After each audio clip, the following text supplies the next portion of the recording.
Bom dia a todos vocês. Como é bom a gente se juntar para ouvir a palavra, não é? E gastar o nosso sábado fazendo isso. Quero orar mais uma vez, pedir que Deus nos abençoe e me dê a graça de falar com propriedade e com poder, como o pastor Leandro mencionou aqui, a palavra dele. Feche os seus olhos. Pai bendito, nós estamos diante da tua palavra que nós iremos ler agora, pedindo que tu dês a graça de nos fazer não só entendê-la, mas que ela seja processada por nós ao longo dos próximos dias.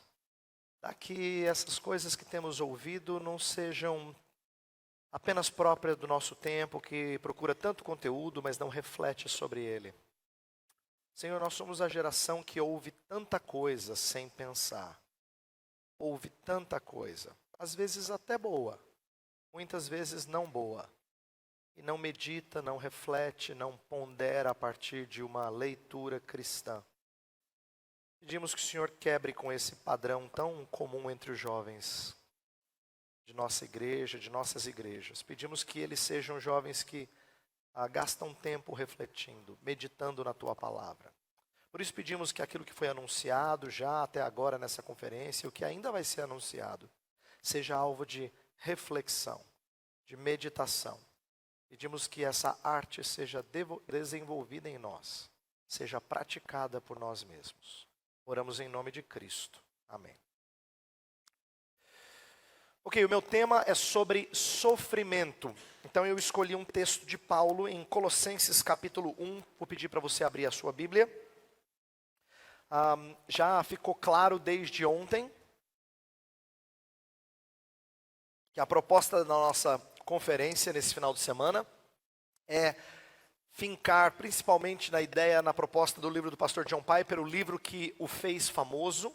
Em inglês chama-se Desiring God, Desejando Deus, e em português ele foi traduzido antigamente por Teologia da Alegria e mais recentemente por Em Busca de Deus, trata do mesmo livro.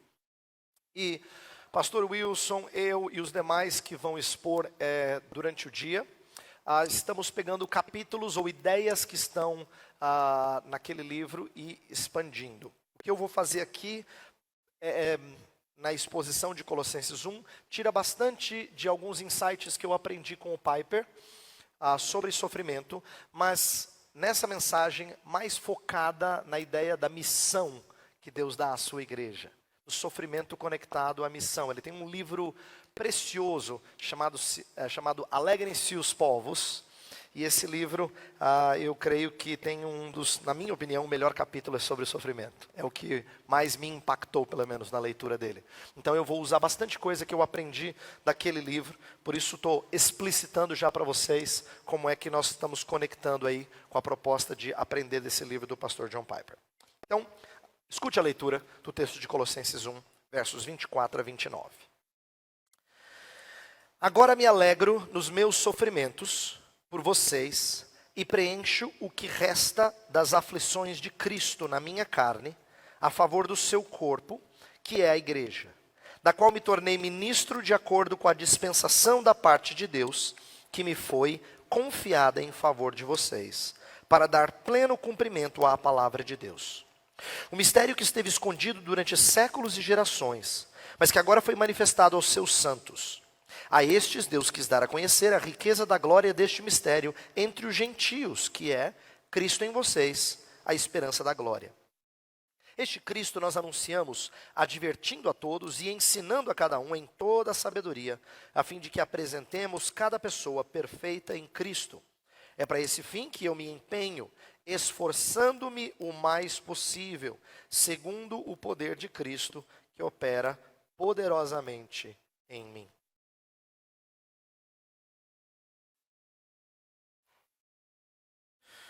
Ok, a história do movimento missionário tem muito a nos ensinar sobre sofrimento, os custos, os alvos e as ênfases de missionários que deixam a sua terra natal e vão para um lugar às vezes inóspito, só para anunciar as boas novas da salvação em Jesus Cristo. Sempre são histórias inspiradoras. Se você gosta, se você ama missões, é mais fácil. Mas mesmo que você não seja lá aquela pessoa tão apaixonada assim, vem um missionário, conta uma história, você fala, cara, nossa, tem que ser muito crente, né?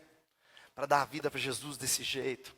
Você se sente até humilhado, você lá nos seus confortos, na sua vida tranquila, e ele vai lá, se desgasta.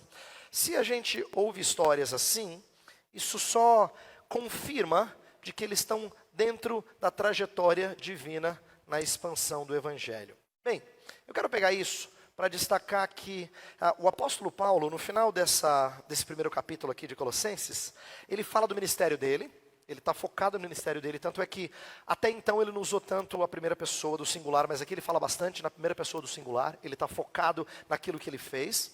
Mas, embora tenha coisas que sejam próprias dele como apóstolo, que eu não posso dizer, vamos aplicar a nossa vida, porque é típica de um apóstolo, a maneira como Deus usa o apóstolo Paulo, os métodos que Deus usa para disseminar a sua mensagem, é comum, é para nós também. E é sobre isso que eu vou falar. Eu quero focar, e eu já vou começar com alguma coisa que a gente faz em exegese, em análise da passagem, que me deixou encantado quando eu estudei essa passagem mais a fundo um tempo atrás. Eu acho que a estrutura da passagem já ensina para a gente uma lição teológica linda, linda, linda. A estrutura da passagem, ela obedece uma ordem no qual ela vai do menos importante para o mais importante e depois volta para o menos importante. Em estudos de exegese, a gente chama isso de quiasmo. Quiasmo é quando obedece o formato de um X, né? A ideia é que obedeça a letra grega, que é um X. Então você vai A, B, C, C, B, A. E você faz, então, um paralelo, um espelho. Por que eu digo isso? Porque ele inicia e termina com o seu sofrimento em prol do Evangelho. Verso 24 e verso 29 são sobre o seu sofrimento em relação ao Evangelho, em prol do Evangelho. Depois, no versículo 25 e no 28, ele fala do serviço dele em prol da igreja. E no meio da passagem, está o cerne de tudo, que é a mensagem: Cristo em vocês, a esperança da glória. Então, para facilitar a sua compreensão, a nossa passagem ela é dividida em 3 partes: martírio, missão, mensagem. Vou repetir: martírio, missão, mensagem. Só que ela é dividida assim, ó: martírio, missão, mensagem, missão, martírio. Tá? Esse é o tal do quiasmo que eu falei. E por que é interessante eu destacar a estrutura? Parece que eu estou dando aula aqui de grego, mas eu quero que você entenda que Paulo está costurando o texto de tal forma que o que está no centro é o que vale mais. E o que está nas beiradas, vamos dizer assim, é menos importante. Paulo está disposto a morrer para cumprir a missão por causa da mensagem. Martírio em prol da missão, por causa da mensagem. Então, quando eu falo martírio, eu não estou falando só de morte física, mas a palavra martirion em grego é testemunho. Então os mártires, a linguagem de Marte surgiu não porque eles morriam, mas porque a morte deles fornecia um testemunho. Tá? Era um testemunho naquela época. Então eu quero que você entenda que o sofrimento que veio a ser próprio das testemunhas, né, dos mártires, esse martírio em prol da missão foca na mensagem, depois ele volta para a missão e termina com o martírio. Então o que está no centro? A mensagem. É como se a passagem fosse literalmente e estruturalmente cristocêntrica. Cristo em vós, está no meio de tudo. Cristo em vós, está no meio dessa perícope, desse trecho. A missão é o seu alvo de vida, mas é secundário, entendeu? Se ele falasse mais da missão do que falasse da mensagem, está errado. A missão é o seu alvo de vida, mas é secundário à mensagem. Mas a parte mais bonita, e eu vou focar bastante nela hoje, é que o seu martírio está nas extremidades. Porque é o que menos merece destaque. Nessa passagem, o que recebe louvor é a mensagem. Eu não vou falar da mensagem hoje.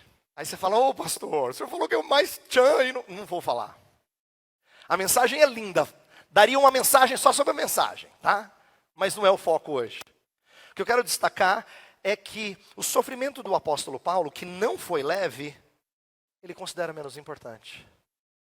Isso me impressiona, chama a minha atenção. Porque eu acho que essa é uma grande lição para mim e para você. Sofrimento é algo que dói bastante na gente. E assim, nós temos coisas diferentes que nos machucam, tá? Alguns de vocês talvez digam assim, pastor, ó, sério mesmo? Na boa, viu? Estou aguentando legal. Não, você está aguentando legal um tipo de sofrimento. Espera pegar onde dói mais. Para alguns de vocês, ter ou não ter certas posses, você diz tudo bem. Para outros de vocês, ter ou não ter um relacionamento amoroso, você lida bem. Mas a verdade é que tem alguma coisa que pega. E para nós, uma pega mais do que outra. Ou talvez seja sucesso ou falta de sucesso no estudo ou no trabalho. Ou as coisas estarem tranquilas em casa ou não estarem tranquilas em casa. Isso abala a gente. Qualquer que seja o que ocupa a nossa mente, normalmente, você pode ver, normalmente tem a ver com as coisas que nos angustiam, que nós gostaríamos de superar. É isso que ocupa o nosso pensamento. E nesse sentido, parece-me que o que está no centro das nossas vidas é a nossa busca por alívio. Um pouquinho de conforto não faz mal a ninguém. Um pouquinho de tranquilidade. Inclusive, se a gente trabalha muito, e vocês que são jovens e vão entrar numa vida de trabalho, tendo a responsabilidade do lar, a gente frequentemente chega em casa com a vontade de dizer assim, tirar o sapato, colocar o pé para cima, porque eu preciso de um pouquinho de descanso. Foi um dia difícil hoje, minha esposa. A gente busca e anseia por conforto. Essa é a motivação por detrás das nossas compras ou dos nossos investimentos. A gente quer um confortinho. Pastor, eu não quero muito, eu só quero um pouquinho. Só para eu me sentir assim, aliviado das minhas angústias, das minhas dores. Eu não estou dizendo que a gente não valorize vida cristã, que nós cremos aos princípios de moral, né? Conduta correta. Mas eu quero que você entenda uma coisa, e aqui é muito sério, eu vou mexer inclusive comigo e com vocês. Ainda que eu e vocês sejamos zelosos por uma fé correta, e também por uma conduta correta, se os meus esforços estão mais focados em alívio dos meus sofrimentos, em proporcionar conforto, eu crio uma contradição com o testemunho da minha fé e da minha conduta. Se as pessoas me veem focado em trabalhar para poder dar um pouquinho mais para minha família, afinal de contas, eu quero dar o melhor para eles. Quero que eles possam ir para uma boa faculdade privada, e isso é caro. Quero dar para eles, quero que a minha esposa reforme a casa, quero que a gente quer viajar um pouquinho. E veja, eu não estou tocando em nada que em si mesmo seja pecaminoso. Eu só estou falando que quando os nossos esforços quase que voltam somente para aliviar-nos das nossas angústias, dos nossos desconfortos, então cria um conflito com o nosso testemunho de fé ou de conduta. Então eu te pergunto, qual é a mensagem pela qual você vive? O que os seus esforços, o que o seu dinheiro e o seu tempo revelam acerca da mensagem pela qual você vive? E talvez a gente se pegue dizendo assim, eu amo muito o Senhor. E quando eu puder, eu vou trabalhar para Ele. É quando a gente mostra as contradições, não é? Não, mas eu estou dedicado, eu amo Jesus. Mas quando eu puder, eu vou separar um tempo. Às vezes o conforto fala mais alto do que a pessoa de Cristo. Então por isso que eu quero gastar tempo com esse texto. Eu acho que esse texto revela para nós um pouco sobre o papel do sofrimento na vida de quem é um anunciador da mensagem. Cristo em vós, Cristo em vocês, a esperança da glória. A gente foca muito, às vezes, quando a gente está focado nos alívios desta vida presente, né? Ou nesta vida presente, em relação às angústias, às dificuldades, aos sofrimentos, nossa história fica pequena. A gente foca nos confortos, sejam eles tecnológicos ou medicinais do século XXI. Repito, que não são errados em si mesmos, mas muitas vezes perdendo de vista a história que Paulo conta aqui. Não é curioso que no versículo 26, ele fala durante séculos e gerações, quer dizer, o mistério que esteve escondido durante séculos e gerações lá atrás. E no 28 ele fala que ele pretende apresentar todo homem perfeito em Cristo futuro. Ele está contando uma história. A sua missão tem a ver com essa história que começou lá atrás, séculos lá atrás, e que vai terminar quando todo homem for apresentado. Ele está se colocando nessa grande história. E quando você se situa numa história maior do que só a sua vida aqui em pleno século 21, a gente pode corrigir as nossas prioridades. Então eu quero nessa mensagem, nesse sermão, focar em martírio e missão. Eu não vou falar do foco, do centro, mas falar como é que martírio e missão tem que ser dirigidos tudo por causa da mensagem de Cristo. Tá? Então nós vamos começar com o versículo 24, falando da primeira parte periférica. Diz assim o verso: agora me alegro nos meus sofrimentos por vocês, e preencho o que resta das aflições de Cristo na minha carne, a favor do seu corpo, que é a igreja. Veja, Paulo não tinha organizado a igreja de Colossos, tá? Ela não foi fundada por ele.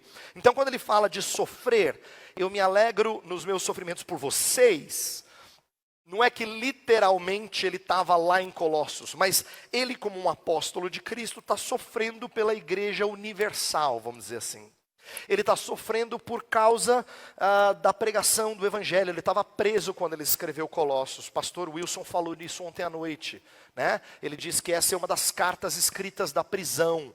E Colossenses então é uma dessas em que ele está vivenciando o sofrimento do evangelho. E ele diz, olha, eu me alegro nos meus sofrimentos por vocês. Ele está falando então aqui da igreja, a favor do seu corpo, que é a igreja, da igreja universal, tá? Uma referência à igreja de Cristo como um todo. Esse me alegro nos meus sofrimentos, não é que Paulo curta sofrer, a gente precisa entender isso corretamente. Paulo não é um cara assim que não tem sensibilidade emocional, né? Alguém vem e machuca o Paulo, ele fala, cara, nem senti. Ele não é zen, ele não anda com o pé em cima de brasa viva e transcende a dor, não é isso. O apóstolo Paulo fala com muita propriedade que, por vezes, ele esteve angustiado ao ponto de querer a morte. Ele não nega isso. Dói para ele também. Ele é igual a gente. Então, não é que ele curta sofrer, mas ele era capaz de se alegrar porque cumpriu um propósito maior, que era servir a igreja. E para ele isso é muito importante.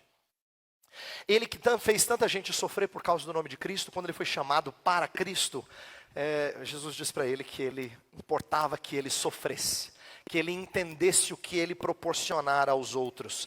E ele descreve um pouco desse sofrimento lá em 2 Coríntios 11. Abre, por favor, nesse texto, só para você ver como ele descreve os sofrimentos em prol da igreja.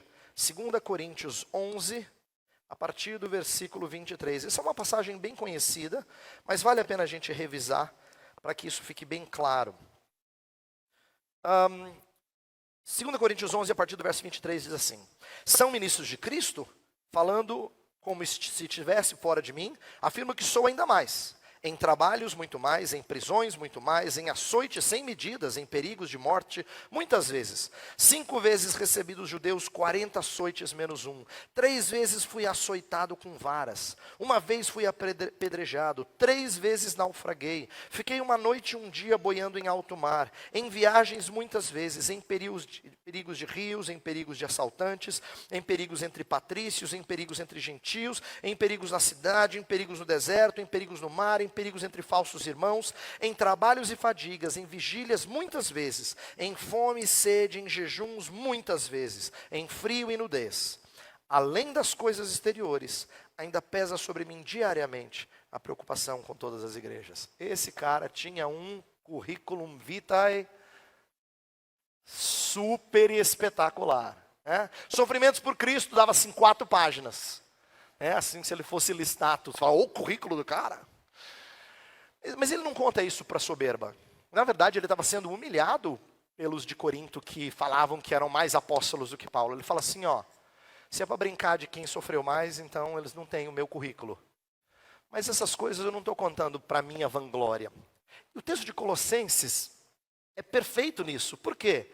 Porque ele sofre muito e assim, quando eu li um livro do pastor John Piper em que ele estava descrevendo as chibatadas, né, que aconteceram 5 vezes, isso me chamou a atenção. Ele descreve de maneira gráfica. Vou ler um trechinho do livro dele. Ele fala assim: uma pessoa treinada em açoitamento tomava um chicote, talvez com ou sem fragmentos pontiagudos presos nas tiras de couro, e fustigava as costas de Paulo 39 vezes.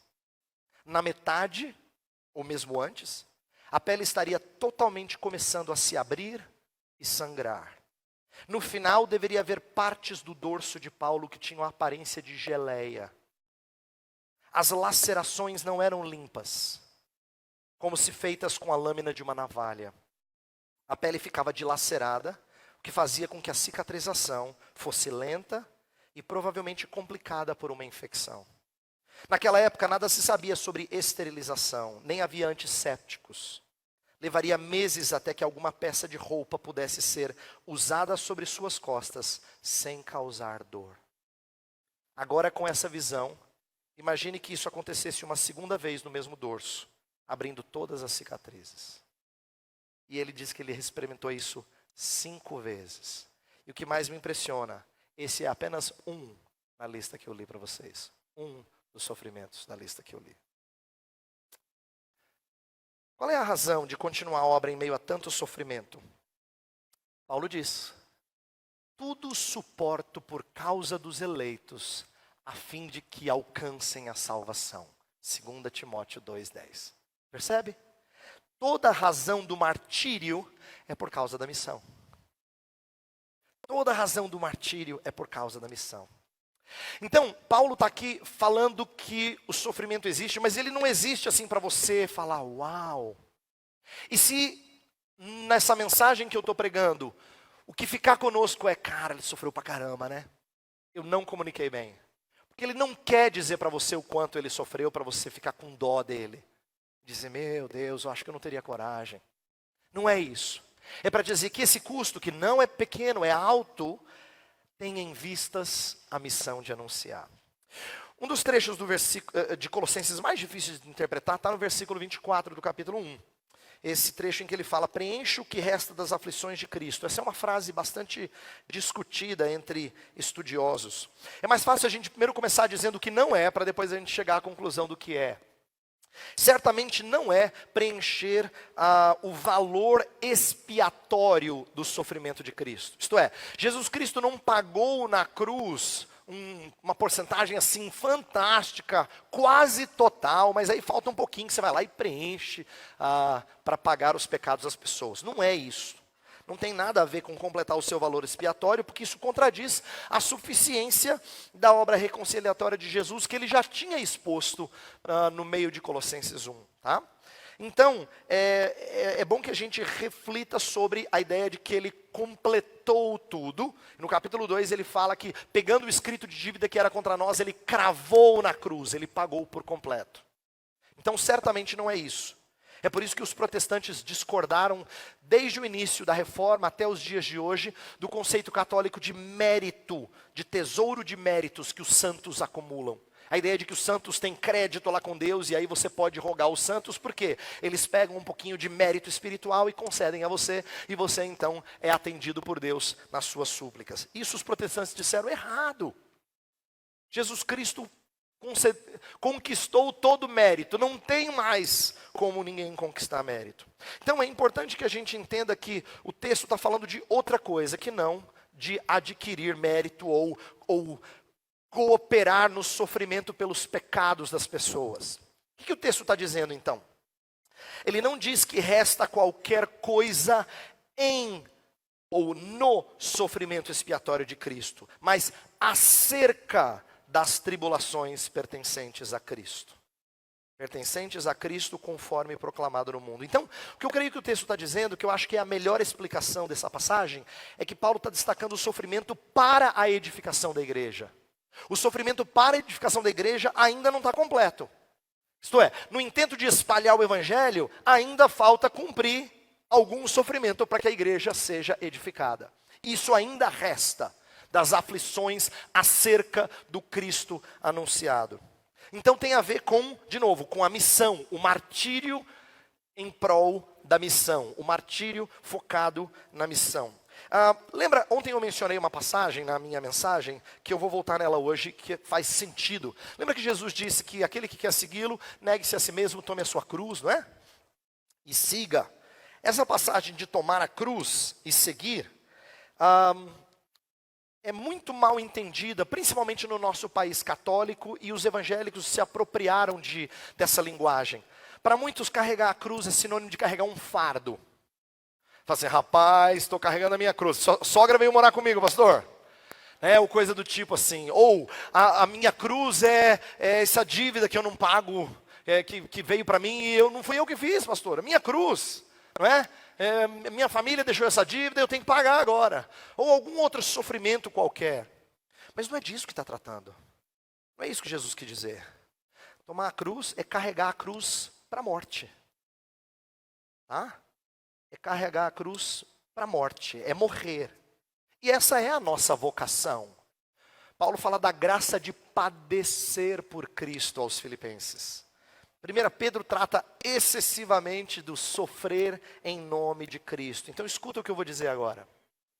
Deus quer que as aflições de Cristo sejam anunciadas ao mundo mediante as aflições do seu povo. Em outras palavras, cruz não é só a mensagem anunciada, cruz é o método de anúncio. Deus anuncia a cruz mediante o seu morrer por Cristo. Não é só a mensagem anunciada, é o método de anúncio. Então, aqui que a gente precisa entender a riqueza e a importância do martírio na vida cristã. Parece assustador, eu sei, parece que é coisa só de missionário, mas de novo, eu quero destacar como isso é necessário na sua vida e como esse testemunho impacta as pessoas. Eu vou de novo citar uma frase do pastor John Piper que eu achei muito boa. Presta atenção, olha que legal. Piper fala de como o sofrimento alegre brilha ainda mais como testemunho do que a gratidão. Ele compara qual é o testemunho da gratidão versus o testemunho do sofrimento. Presta atenção. A gratidão pelos dons, pelas coisas que Deus nos dá, não prova que o doador é precioso. O que prova que o doador é precioso é o coração contente, predisposto a deixar todos os seus dons para estar com Ele. Eis porque o sofrimento é tão essencial na missão da igreja. O alvo da nossa missão é que as pessoas de todas as nações adorem o verdadeiro Deus. Mas adorar significa usufruir a preciosidade de Deus acima de tudo, incluindo a própria vida. Sabe, quando a nossa vida cristã é focada em gratidão a Deus, ela não está errada, é bíblico, a Bíblia fala sobre isso. Mas quando a vida vai bem, e graças a Deus vai bem, a gente agradece a Ele. E esse é um testemunho. Mas o pastor John Piper está lembrando assim, às vezes você vai ser privado desses dons. Ou você vai tomar uma decisão que implica em perder algumas dessas dádivas de Deus, que são boas. E aí ele fala assim, aí o testemunho brilha ainda mais impactante. Né? Ainda é ainda mais impactante. Porque significa que eu amo a preciosidade de Deus, ainda que seja a parte dos dons desse Deus, das dádivas desse Deus. Então, esse é o martírio. Deixa eu agora focar um pouquinho na missão, a partir do versículo 25. Olha só, verso 25, vamos ler de novo. Ele fala da igreja da qual me tornei ministro de acordo com a dispensação da parte de Deus, que me foi confiada em favor de vocês, para dar pleno cumprimento à palavra de Deus. E depois no 28 ele fala... Este Cristo nós anunciamos, advertindo a todos e ensinando a cada um em toda sabedoria, a fim de que apresentemos cada pessoa perfeita em Cristo. Então, no verso 25, Paulo se apresenta como um ministro, servo. Tá? Ele é um servo. E ele diz que como ministro, ele recebeu uma dispensação da parte de Deus. Dispensação significa mordomia. E mordomo, para nós, é uma palavra que se desgastou. Quando a gente assiste Sessão da Tarde, o cara está de gravatinha borboleta, abrindo a porta para uma pessoa muito rica, a gente fala, esse é o mordomo. E a gente perdeu de vista que mordomo era um administrador, não é tanto a aparência ou o que ele faz, é o administrador, é aquele que cuida dos bens do seu senhor com alguém confiável, em quem o seu senhor dá assim e fala, ó, cuida aqui e eu volto daqui a um tempo. Então essa linguagem de mordomia no Novo Testamento é bastante comum e eu quero que a gente pondere sobre ela. Pensem como é importante pensar que Paulo, como apóstolo, a ele foi confiada essa dispensação, né? Ele fala assim, com a dispensação da parte de Deus que me foi confiada em favor de vocês. Ele recebeu isso. Ele percebia que a ele havia sido confiada uma grande tarefa de levar o evangelho aos gentios. E aqui em Colossenses ele fala dessa ideia de, final do verso 25, para dar pleno cumprimento à palavra de Deus. Eu acho que a melhor tradução dessa expressão é para apresentar a palavra de Deus em sua plenitude.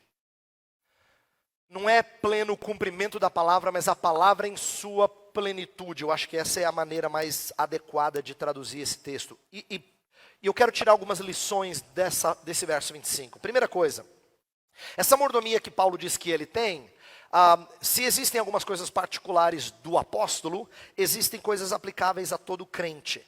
A Bíblia fala sobre a gente ter cuidado daquilo que nos foi confiado. E a gente poderia falar disso em outros lugares. Lembra a parábola dos talentos? Ela é contada como essa ideia de que Jesus deixa algo para nós e a gente precisa fazer bom uso daquilo que Ele nos dá, né? Então a gente poderia aplicar isso a dons, por exemplo, ou qualquer outra coisa. Mas aqui eu quero focar na ideia de que a todos nós foi confiado o anúncio da mensagem, tá? A todos nós foi confiado o anúncio da mensagem. E como é importante entender que quem nos confiou foi Deus. Porque o nosso cuidado das coisas é proporcional ao respeito que a gente tem pelo dono das coisas. Você já viu assim, como às vezes a gente morre de medo de pegar alguma coisa cara de alguém que a gente respeita? Você fala, meu Deus, se eu quebro isso, vou morrer. Né? Ou, se acontece alguma coisa com isso aqui, por que você se sente assim? Porque você tem temor de ferir, você respeita essa pessoa. Não é que você não ame quem é próximo, mas com quem é próximo você lida melhor. Mas com quem assim você tem autoestima e respeito, você tem medo de desapontar. Agora pensa em Deus confiando a você o anúncio. Ele poderia dar esse privilégio a outros, mas Ele confia a você esse anúncio. A gente tinha que ponderar sobre a importância de valorizar isso. Cuidar desse anúncio com o cuidado que a gente tem de coisa preciosa. Tá? Uma outra coisa que eu aprendo desse verso 25 é que esse conceito de plenitude, Paulo usa bastante em Colossenses, porque o contexto é de falsos mestres, que estavam falando de uma vida plena, em que a Cristo eram acrescentadas outras coisas. Então era Cristo mais outras coisas e você tinha uma vida plena de espiritualidade e tal. E Paulo vai dizer, não, eu vou anunciar a palavra na sua plenitude porque ela é suficiente para aquilo que eu creio, para a maneira de viver. Então a suficiência do mistério que nos foi revelado também precisa ser uma verdade que nos inspira a proclamá-lo com ousadia. Por que a gente tinha que guardar isso que nos foi confiado, esse anúncio, com tanto zelo? Porque é suficiente. É igual a pérola de grande valor. Essa parábola é simples, mas ela é tão bonita, tão vivaz na sua comunicação. Por quê? Um homem que entende de parábolas coleciona parábolas, até que um dia ele encontra coleciona pérolas. Coleciona pérolas, parábolas não. Ele coleciona pérolas, até que um dia ele encontra a pérola de grande valor. E aí, olha que interessante, ele abandona todas as outras para ter uma pérola. Duas coisas bonitas aqui. Primeiro é que ele abandona toda a sua coleção. Significa que ele deixa de ser colecionador. Ele nega a sua identidade para ter essa pérola de grande valor. Ele deixa de ser quem ele era por causa dessa pérola de grande valor. E a segunda é que vale uma mais do que todas as outras, porque é a pérola. Entenda que é parecido aqui. Quando os falsos mestres estão ensinando coisas e caminhos de espiritualidade, ele fala, gente, eu estou aqui para anunciar essa palavra na sua plenitude, porque ela é a pérola. ela é preciosa. A suficiência das Escrituras, a suficiência desse mistério, deveria fazer a gente proclamá-lo com ousadia. E no versículo 28, Paulo agora vai começar a mostrar a amplitude do seu ministério. Olha comigo de novo. Este Cristo que nós anunciamos, advertindo a todos e ensinando a cada um em toda a sabedoria, a fim de que apresentemos cada pessoa perfeita em Cristo. Nessa tradução que eu estou lendo, para não ficar tão redundante, ele troca todos por cada. Mas no grego é todo, 4 vezes. É para você entender todo o texto, entendeu? Todo o versículo. Todo, é abrangente. Ele usa 4 vezes, todos, todo homem, 3 vezes, toda a sabedoria, uma quarta, para falar dessa amplitude do seu ministério. E Paulo fala disso um pouquinho depois em Colossenses. Ele fala que em Cristo já não há mais diferença entre judeu e grego, entre homem e mulher. Ele fala isso em Gálatas 4 também. Já não existe mais diferença, porque em Cristo não há mais circuncisão, incircuncisão, bárbaro, cita, escravo, livre. Cristo é tudo em todos. A ideia é que o ministério dele rompe com preferências. Aqui é uma coisa legal que a igreja precisa aprender e você jovem também precisa aprender. A gente gosta muito de trabalho com jovem. Essa conferência é um belo trabalho com jovem. Mas eu queria que você compreendesse que a beleza do seu serviço a Deus, a sua missão, é quando você não ficasse só com gente que é parecida com você. Essa seria a expressão maior do nosso amor pela missão. Porque ficar com quem é parecido com a gente não é apresentar todo o homem perfeito em Cristo. Mas quando a gente fica com gente que é diferente de nós, quando a gente serve em meio a pessoas que têm outros gostos, outra faixa etária, outras preocupações na vida, isso muda nosso senso de serviço, nosso senso de missão. E é isso que eu quero destacar e desafiar vocês a fazer. Paulo não escolhia quem ele servia, tá? Deus é que escolheu isso para ele. E a escolha foi bem abrangente. Ele fala daquilo que a gente chama em teologia de catolicidade, né? Dessa abrangência. Não só uma catolicidade antropológica, isto é, que inclui diferentes raças, no caso judeus e gentios, mas aqui eu acho que é mais focada em catolicidade geográfica, de abrangência. Afinal de contas, ele estava servindo os de Colossos que ele nunca tinha visto. Está escrevendo uma carta para uma igreja que ele nunca visitara. Ele já tinha trabalhado ali por perto, mas Colossos mesmo, Paulo não era o fundador daquela igreja. No entanto, ele fala, sofro por vocês. E anuncio o evangelho por causa de vocês. Vocês fazem parte do corpo. Então ele está falando dessa abrangência geográfica. E diante dessa abrangência da obra de Cristo, Paulo se vê um mero arauto. Olha só, o qual... Versículo 28, então este Cristo nós anunciamos. Ele participa de um projeto de proporções cósmicas e ele é só um anunciador. Mas esse projeto de proporções cósmicas que Paulo fala tanto aos Colossenses, que Cristo subjugou tudo, Cristo reconciliou todas as coisas, ele é só um anunciador. É claro que eu já falei isso antes, vou repetir. Quando a gente tem uma visão macro da obra de Deus, da história e da missão de Deus, isso inflama o nosso coração para que a gente anuncie com mais ousadia. Isso dá confiança quando você anuncia alguma coisa que é tão grandiosa. E como é que ele faz esse anúncio? Como é que ele anuncia Cristo? Ele usa 2 palavras aqui no versículo 28 que são complementares. Ele fala, advertindo a todos e ensinando a cada um em toda a sabedoria. Não, advertindo e ensinando. Advertindo e ensinando é como se ele estivesse falando, uma é mais negativa e outra é mais positiva. A sua estratégia aqui de anúncio, o seu método de missão. Advertir tem a ver mais com colocar a pessoa no caminho correto. E quando ela passa a se desviar desse caminho, você vai lá e vara. Né? Que nem um bom pastor fazia com as ovelhas. O pastor infringia dor sobre a ovelha desgarrada para que ela aprendesse a não mais desviar do rebanho. Então, parte de um anunciador, de um discipulador, é corrigir quem está no erro. Mas não dá para fazer só isso.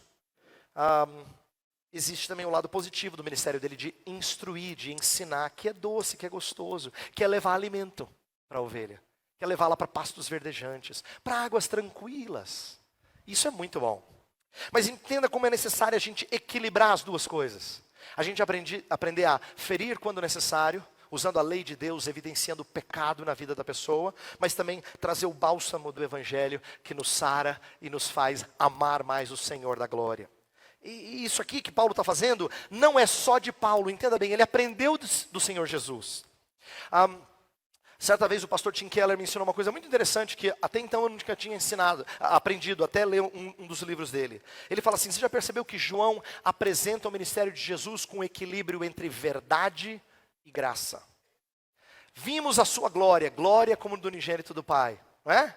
O verbo se fez carne e habitou entre nós, cheio de graça e de verdade. A verdade expunha o pecado das pessoas. Tanto é que João vai falar que os homens amaram mais as trevas do que a luz. A verdade escancarava. A verdade em João é de desnudar as pessoas e mostrar as suas vergonhas. Mas a graça fazia com que elas não fossem envergonhadas perenemente. Que elas se curvassem e fossem aceitas e utilizadas nas mãos do Redentor. Jesus sabia fazer muito bem isso. Ele não era só chicote e não passava a mão na cabeça somente.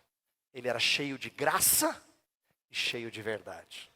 E eu estou dizendo isso e eu sempre gosto de destacar esse equilíbrio, porque a maioria de nós pende para um dos dois. É só você observar como é que você usa a sua língua. Talvez você seja do tipo assim, crica. Você fala, pastor, tem gente que não dá, né, pastor? Diz que é crente e tal, mas olha a conduta dele. Aí você, chicote nele, isso é bom nisso aí. É fácil, não precisa nem estimular, não precisa nem empurrar você. Sai facinho, cheio de verdade. E se alguém critica, você está falando, mas eu só estou falando a verdade. Mas talvez você seja criticado por gente que assim, fala, não, a gente precisa encorajar as pessoas. Precisa ser amor, abraçar, incluir, entendeu, irmão? Inclusão é a palavra da vez. Cheio de graça. Mas que tem dificuldade de mostrar o erro, de bater onde dói, de ferir com a lei de Deus, para que ele tenha sede do Evangelho. Jesus Cristo era cheio de graça de verdade. Paulo anuncia, advertindo e ensinando. Mas isso não é só de Jesus, nem só de Paulo, isso é nosso também. Colossenses 3,16, mais adiante na epístola, ele fala assim, habite ricamente em vós a palavra de Cristo, e ele quer que isso aconteça mediante o quê? Instruindo e aconselhando. Ele fala, instruí-vos e aconselhai-vos mutuamente.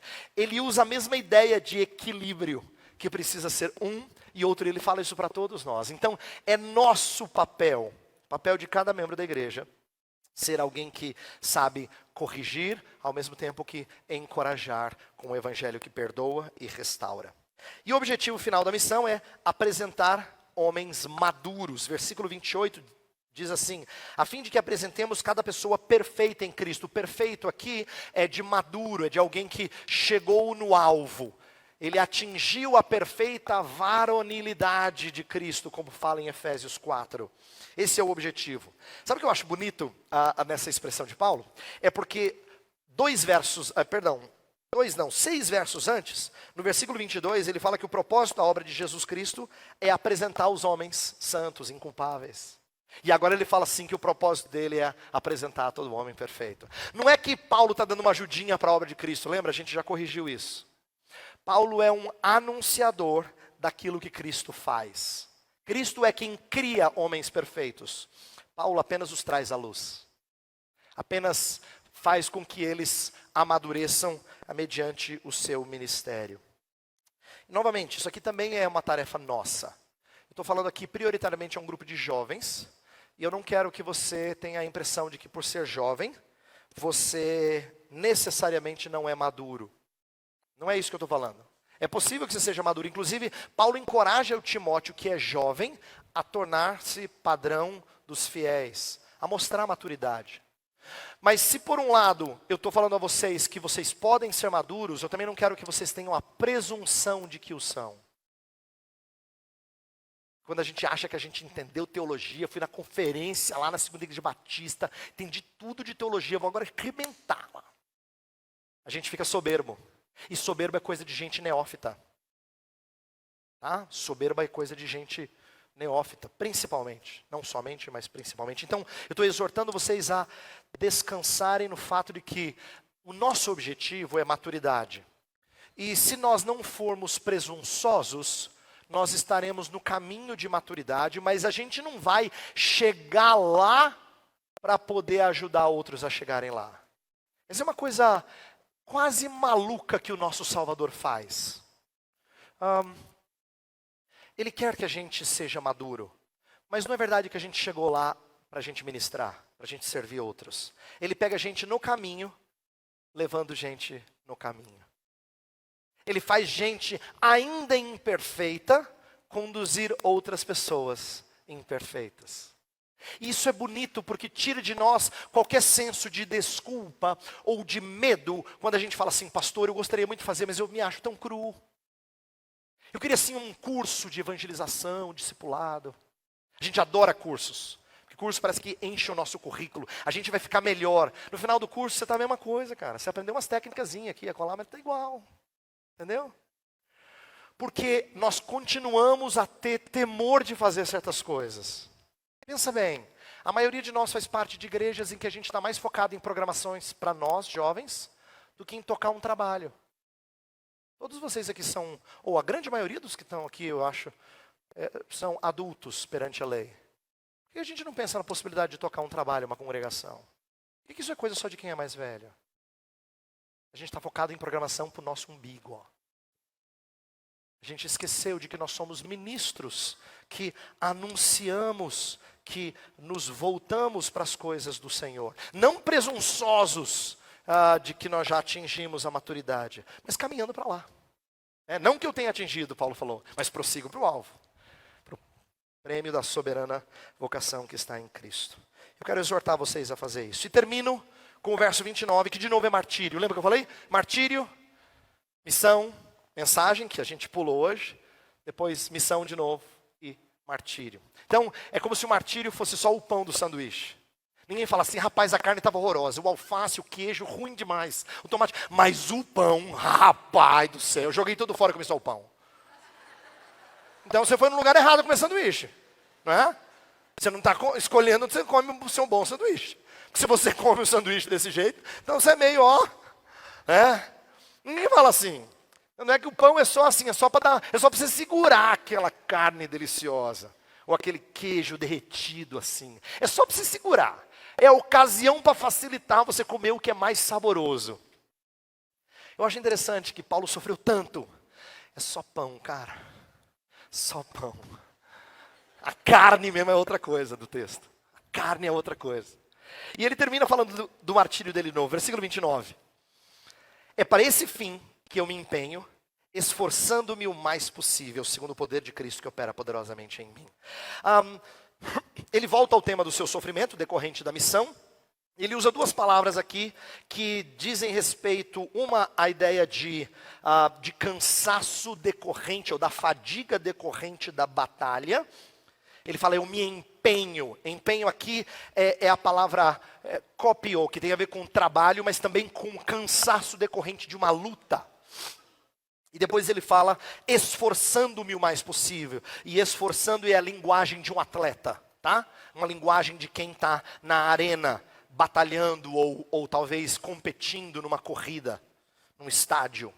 Então, ele usa duas linguagens aqui, de guerreiro e de atleta, para mostrar essa fisicalidade da missão. Ela é penosa, ela arrebenta o meu corpo. Ela arrebenta o meu corpo. Ela destrói o meu corpo. Mas eu faço. Mesmo assim, eu faço. Essa linguagem revela para a gente que Paulo não poupa esforços e não teme desgaste quando se trata de lutar pelo mistério de Cristo. Então, de novo, eu falei que ele falou de martírio no começo e ele fala de martírio no final. E se eu acabasse a mensagem aqui, a gente eu ia perder, eu ia errar o alvo. E você ia terminar assim, falando, puxa, Paulo sofreu mesmo, né, cara? Tá louco. Mas o próprio Paulo não termina assim. O próprio Paulo me ensina, fala assim, Heber, quando você pregar, por favor, fala da última frase. Fala da última frase. Paulo está me ensinando, quando ele fala que ele se empenhou, ele se esforçou o mais possível, mas é segundo o poder de Cristo que opera poderosamente em mim. É interessante que ele explicita de onde procede a sua força para não exaltar o seu sofrimento. Ele não quer que você diga assim, uau, não. Ele quer que você diga assim, uau, que poder, hein? Que poder que opera poderosamente. Então Deus é quem lhe dá forças e Deus é quem deve ser louvado. Mais uma vez, Paulo deixa o seu sofrimento na periferia, ele afasta isso do foco. O foco é Cristo. Tudo é suportado pela força que vem de Deus, na missão de Deus, para anunciar o mistério de Deus. Então, se Paulo não é um enfoque, Cristo tem que ser. É por isso que o próprio Paulo escreveu em outras cartas mensagens lindas, como, por exemplo, aquele que era rico e se fez pobre por amor de vós. Ou aquele que, subsistindo em forma de Deus, não julgou por usurpação ser igual a Deus, antes a si mesmo se esvaziou, assumindo forma de servo. Paulo era bom em descrever as glórias de Cristo e minimizar o seu sofrimento em prol da missão. Eu quero que você aprenda a fazer o mesmo. Cristo chama a sua igreja a participar do sofrimento de anunciar o evangelho. Isso não é coisa só de Paulo, como eu estou falando. Nem somente de missionários, que a gente ouve história e admira. Eu quero que você aprenda com o seu Salvador Jesus. Aprenda com o Salvador Jesus, que Ele mesmo fez isso. A considerar menos importante o que você sofre nesta vida, por causa da missão de discípulo. E mais importante o que você anuncia enquanto discípulo. É isso que Jesus Cristo fez? Ele considerava menos importante o seu sofrimento e mais importante o que ele veio comunicar mediante o seu sofrimento. O que ele veio realizar mediante o seu sofrimento. A missão tem proeminência sobre o martírio. Até na vida de Jesus. E ele quer que os seus discípulos pensem e ajam semelhantemente. A mensagem da cruz, frequentemente, é anunciada por intermédio da nossa cruz, da nossa morte. Termino mais uma vez com o pastor John Piper. Ele tem uma sacada muito legal. E eu acho que essa ilustra o desejo dele de testemunharmos mediante sofrimento, mas não por causa do sofrimento, mas por aquilo que isso, pela beleza de Cristo que fica tão nítida, tão límpida na hora do sofrimento. Olha só. Ele afirma que as expectativas ele está falando sobre aposentadoria, né? Aquela ideia que muita gente tem, cara, eu gostaria tanto de aposentar, assim, uma casinha na praia, assim, descansar, não é? Lembra o sonho de muito jovem que às vezes está no mercado de trabalho e está ganhando relativamente bem, ele fala, olha, fazer o possível para trabalhar e terminar o quanto antes para poder curtir a vida, curtir a minha família. Parece que ele está sendo zeloso, está querendo cuidar da família. Não, ele está sendo vagabundo, ele não quer trabalhar. Mas eu estou dizendo isso por quê? Porque ele perde o senso de que ele serve o tempo todo. Ele quer encontrar descanso, repouso para sua alma aqui, ele está procurando um lugar errado. Então o sonho da maioria dos brasileiros de ter uma aposentadoria em que você faz assim, ó, ai que bom, é idólatra. É um sonho idólatra. O pastor John Piper afirma que a expectativa de dias tranquilos aqui na terra, como recompensa pelos longos anos de trabalho, é desprezar o descanso eterno, achando um substituto do mundo para o céu. Ele diz que um capítulo novo se abre para as pessoas que estão no final da vida, nos seus 65, 70 anos, seja lá quanto for, que você se aposentar. E ele os convoca a participar da expansão missionária. Olha que bonito, palavras dele agora. Quando o mundo vir milhões de aposentados cristãos derramando as últimas gotas de suas vidas com alegria, por amor dos povos não alcançados, e com uma visão voltada para o céu, então a supremacia de Deus brilhará. O que ele está dizendo é que uma vida voltada para a missão é isso. O martírio é periférico, é secundário. Então eu convoco você e a mim a ouvir essa mensagem evangélica, na qual o cerne é o Cristo em vocês, a esperança da glória. E a missão é anunciá-la e levar isso a todo homem, para que todo homem seja amadurecido. E o custo está na periferia, entendeu? O custo está só nas beiradas. Ele é o menos importante. Ore comigo. Senhor, se nós sofrermos por Ti, dá-nos força para olharmos para essas coisas com o senso de que isso é pouco em vista da preciosidade de Cristo. Quando nós sofrermos por tua causa, dá-nos a alegria de lembrar que o caminho do Senhor não é diferente dos seus servos. E de que se ele sofreu e foi odiado pelo mundo, é natural que nós o sejamos também. E faz-nos descansar no fato de que o nosso repouso, o nosso conforto, o alívio de nossas angústias não está aqui, mas está no lugar de descanso eterno. Então ensina-nos a olhar para essas coisas com essa perspectiva, Senhor. Tira de nós toda a murmuração. Nós somos muito prontos em reclamar do nosso cansaço, da nossa tristeza de alma. Nós somos muito prontos a reclamar das nossas angústias, das dores.